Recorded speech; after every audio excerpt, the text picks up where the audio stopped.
Hi viewers, welcome to our channel. ప్రస్తుతం మనతో పాటు ఇమ్మంది రామారావు గారు సీనియర్ జర్నలిస్ట్ ఉన్నారు. వారితో ఒకసారి మాట్లాడదాం. సార్ నమస్కారం. సార్ నమస్తే బాబు. సార్ కల్కి మూవీ మరి వాళ్ళ ప్రేక్షకుల ముందుకు వచ్చి బ్లాక్ బస్టర్ విజయాన్ని అయితే సాధించడం చూస్తున్నాం సార్. అన్ని దిక్కుల నుంచి కూడా అప్లాజ్ అయితే వస్తున్నాయి సార్. అయితే ఇప్పుడు లేటెస్ట్గా ఈ సినిమా చూసిన రాజమౌళి గారు రియాక్ట్ అయ్యారని చెప్పేసి, ఆయన కూడా విషెస్ తెలియజేస్తారని చెప్పేసి అంటున్నారు. మరి సినిమా చూసి దర్శకధీరుడు రాజమౌళి గారు ఏ విధంగా రెస్పాండ్ అయ్యారు, ఆయన రివ్యూ ఏంటి సార్ ఈ సినిమా పైన? ఇది నా ఉద్దేశంలో రాజమౌళి టెక్నాలజీతో సినిమా చేసేవాళ్ళు ఇంతవరకు నా దృష్టిలో పడలేదు. చెప్పా కదా, రాజమౌళిని తలపింపజేసే సినిమా అవుతుందని చెప్పాను నేను. ఇంతవరకు రాజమౌళి దరిదాపులకి ఎవరు వెళ్ళలేదు. అబ్బాయి ఆయన సెపరేటు అని చెప్పేశారు, కానీ ఆయన స్కూల్లో వెళ్తున్నాడు నాగశ్విన్. అందుకని అంతగా నేను అభినందించడానికి కారణం నాగశ్విన్ని.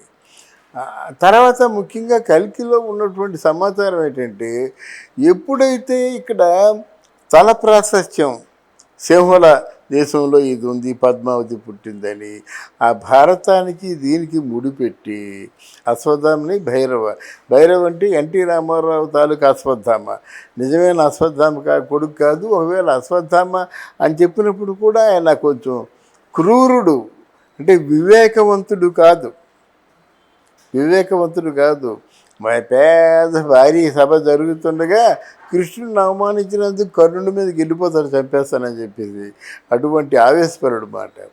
ఇలాంటి క్యారెక్టర్లు పేరు పెట్టి కథని తమాషాగా అల్లాడు. ఇప్పుడు నేను ఒక చిన్న పెద్ద రచయితగా నేను చెప్పేది ఏంటంటే, కథ అల్లికలో చాలా బాగా కష్టపడబట్టి ఆ సినిమా చూసిన వాళ్ళకి ఏంటంటే, ముందు దాన్ని జీర్ణించుకోవడం కష్టం అయినప్పుడు కూడా ఏదో జరిగిపోతుంది, ఏ ప్రపంచంలో చూస్తున్నాము, ఏదో వైభవంగా ఉంది అని అనుకుంటారు, కానీ ఎక్కడ బోరు కొడుతున్న ఫీలింగ్ ఉండదు. ఆయన తెలివితేటలు సెకండ్ హాఫ్ మాత్రం చాలా బాగా చేయడం వల్ల లాస్ట్ బట్ 30 minutes అంటారు కదా, ఏ సినిమాకైనా లాస్ట్ బట్ 30 minutes లైఫ్ ఇస్తుంది అన్నమాట. అందువల్ల రాజమౌళి కూడా నిజంగా అంత పెద్ద డైరెక్టర్ అయి ఉండి ఈయనకి ఇనీషియల్ ఎర్లీ డేస్ అయినప్పుడు కూడా ఈయన్ని అభినందించడం మాత్రం ఆయన సంస్కారానికి దోహారు. డెఫినెట్గా ఆయన సంస్కారం అదే కదండి. పెద్దవాళ్ళు మాట చెప్తే ఆత్మస్థైర్యం వస్తుంది నాగశ్వరికి. ఆ తర్వాత ఇంతకంటే గొప్ప సినిమాలు చేయగలడు. మొదటి ఇట్ ఈజ్ అన్ ఎక్స్పెరిమెంట్ చేయడానికి ఎవరికి కూడా ధైర్యం లేదు. Because it is being produced by Ashwini Dutt, Vyjayanthi productions. ఆయన దమ్మున్న ప్రొడ్యూసర్ కనుక అందరూ సీదా సినిమాలు తీస్తున్నప్పుడు ఆయన భారీ బడ్జెట్ సినిమాలు తీసేవాడు అన్నమాట. అలవాటు ఎప్పుడు ఉంది. ఆ భారీ బడ్జెట్ సినిమాలు తీస్తేనే అశ్విని దత్తు హ్యాపీగా ఉంటాడు. ఆ రోజుల్లో రామానాయుడు, అశ్విని దత్తు వీళ్ళందరూ కూడా సమంగా, అంటే సమస్థాయిలో సినిమాలు తీసేవాళ్ళు. రామానాయుడికి ఏమి తక్కువ కాదు. రామానాయుడు బడ్జెట్ ఎంత అనుకుంటాడు, అశ్విని దత్ అంత అనుకోడు. ఇప్పుడు ఫర్ ఎగ్జాంపుల్ జగదేవి వీరుడు, అతిలో సుందరి ఆ బడ్జెట్ ముందు అనుకుంది కాదు, అనుకున్న దానికంటే ఎక్కువైంది. అదే రామానాయుడు అయితే కొంచెం జాగ్రత్తగా ఆలోచిస్తాడు అన్నమాట. ఎప్పుడు కంట్రోల్డ్గా ఉంటారు. ఈ కంట్రోల్డ్గా ఉండు ఆయనకి ఒకటే కదా మరి వచ్చింది సినిమా. జగదేక వీరుడు, అతిలోక సుందరి అనే సినిమా ఒకటే వచ్చింది. తర్వాత ఆ సినిమా స్థాయిలో ఇంకెవరూ సినిమా తీయలేదు కదా. అది అశ్విని దత్. మరి ఆ తాలూకా బ్యానరు తాలూకా స్థాయిని ఎక్కడ కూడా ఆయన పాడు చేయకుండా నిలబెట్టాడు. ఇప్పుడు ఇండస్ట్రీలో అందరి దృష్టి కూడా భారీ సినిమాలు తీసే వాళ్ళ దృష్టి ఉంటుంది, నాగశ్విని మీద ఉంటుంది.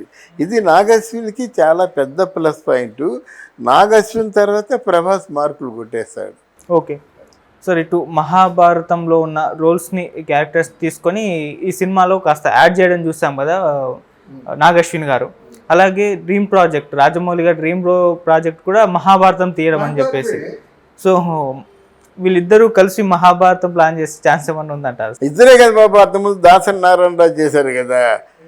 ఇప్పుడు దాని పేరు కొటకటాల రుద్రయ్య మహాభారతమే, కర్ణుడును కుంతిని, అలాగే ఎన్ని ఉన్నాయి.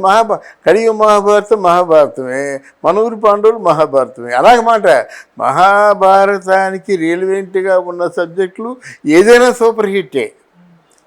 అదే చేశాడు ఈయన. అందువల్ల తెలివైన పని చేశాడు. డెఫినెట్గా మనం తెలుగువాడైనందుకు మనం గర్వపడతాం అన్నమాట. సార్ ఇప్పుడు కల్కి సినిమా చూసిన తర్వాత చాలామంది అభిమానులు రాజమౌళి గారికి కాంపిటీషన్ ఇచ్చే డైరెక్టర్ కూడా దొరికాడు అని చెప్పేసి కొన్ని కామెంట్స్ ఈ విధంగా పెట్టడం చూస్తున్నాం. మరి దీనిపై మీ ఒపీనియన్ సార్? అది మనం అనకూడదండి. ఇప్పుడు ఎందుకంటే ఆయన సిద్ధహస్తుడు. అంటే మొదటి సినిమా నుంచి ఇవాళ వరకు 10 ఎన్నో సినిమాలు తీశాడు కదా. ఆ 10 సినిమాలు సూపర్ హిట్ చేసినటువంటి డైరెక్టర్ ఎక్కడ? ఈ రెండో సినిమాతోనే ఒక నిర్ణయానికి రాలేం కదా. ఆయనతో పోలిస్తే కష్టంగా ఉంటుంది కదా. ఇప్పుడు ఎవరో వచ్చి ఇప్పుడు మన ప్రభాస్తో మరి విజయ్ దేవరకొండ ప్రభాస్ లాగే ఉంటాడు. ఆ ఎత్తు we cannot compare Vijay Deverakonda with Prabhas కదా. అలాగే మొత్తం రాజమౌళిని తలపింపజేసే విధంగా సినిమా ఉందని చెప్పాం, మరపింపజేసే విధంగా ఉందని చెప్పలేదు కదా. ఈయన పోటీ కాదు కదా, ఈయన పోటీ కాదు. ఇప్పుడు నాగశ్విన్ మహాభారతం తీసేయగలడా? ఈయన మీద ఎవరైనా 1000 కోట్లు ఖర్చు పెట్టగలడా? అందువల్ల ఆ పోటీకి తప్పు అంటాను. అలాగే ఇంకొక రైవల్రీ కూడా సార్, ఇప్పుడు కల్కి మూవీ వచ్చింది కదా, ఇది బాహుబలి 2 రికార్డులను బ్రేక్ చేస్తుందా, అసలు ఎంతవరకు కలెక్ట్ చేస్తుందని ఒక డిబేట్ కూడా సోషల్ మీడియాలో రన్ అవుతుంది సార్. దీనిపైన మీ ఒపీనియన్, ఎంతవరకు కలెక్ట్ చేయొచ్చు అంటారు? ఇక్కడ ఒక క్లియర్గా చెప్పింది ఏంటంటే, అది బాహుబలిలో కథ విజువల్ వండర్సే కాదు, కథలో కూడా సన్నివేశ పరంగా మహాభారతాన్ని గుర్తు చేసే సన్నివేశాలు ఉన్నాయి. తర్వాత హీరో క్యారెక్టర్ని ఏం చేశారంటే చాలా మధురంగా మలుచుకున్నారు. అది ఇప్పుడు పచ్చబుట్టేసిన పాట ఉందనుకోండి, ఒక ఒక ఒక రెబల్ లేడీ, ఒక ఇది అటవిక యువతి ప్రేమలో పడితే ఎంత ఘాటుగా ప్రేమలో పడుతుంది. తర్వాత ఆ సన్నివేశాల పరంగా ఏ సన్నివేశానికి ఆ సన్నివేశమే హైస్లో ఉంది. దీంట్లో మెలో డ్రామాలు ఉండవు, దాంట్లో మెలో డ్రామా ఉంటుంది. ఇప్పుడు ఆవిడ ఉంది కదా మన అనుష్క, ఆ పొలంలో ఏరుకోవడం, ఆ పొలంలో పెట్టి ఆ విలన్ని చంపేద్దాం అనుకోవడం. ఆయన బాహుబలి మన అమరేంద్ర భూపతి, తర్తకేదో ఉంది ఇంకా యంగ్లో ఉన్నవాడికి మహేంద్ర భూపతి, వీళ్ళిద్దరి మధ్య వైవిధ్యాన్ని చూపించడం, ఇవన్నీ కూడా మనకు ఒక మంచి ఫ్యామిలీ డ్రామా. మహాభారతాన్ని తీసి పక్కన పెట్టినట్టయితే ఒక గొప్ప ఫ్యామిలీ డ్రామా కనిపిస్తుంది అన్నమాట. అక్కడ ఏంటంటే మనకి కళ్ళల్లో తడి కనిపిస్తుంది. ఇది అలా కాదు, ఊపిరి బిగుసుకొని చూస్తున్నమాట. ఎంత బాగుంది, ఎంత బాగుంది, ఇది ఎక్కడ తీసిపోతారు కదా అని చూస్తున్నాం. చూస్తే మొత్తానికి కథ ఒకటి కాదు, ఈ కథ 2 అని చెప్పాడు. అలాగే బాహుబలిలో కూడా కట్టప్ప అమరేంద్ర భూపతిని ఎందుకు చంపాడు?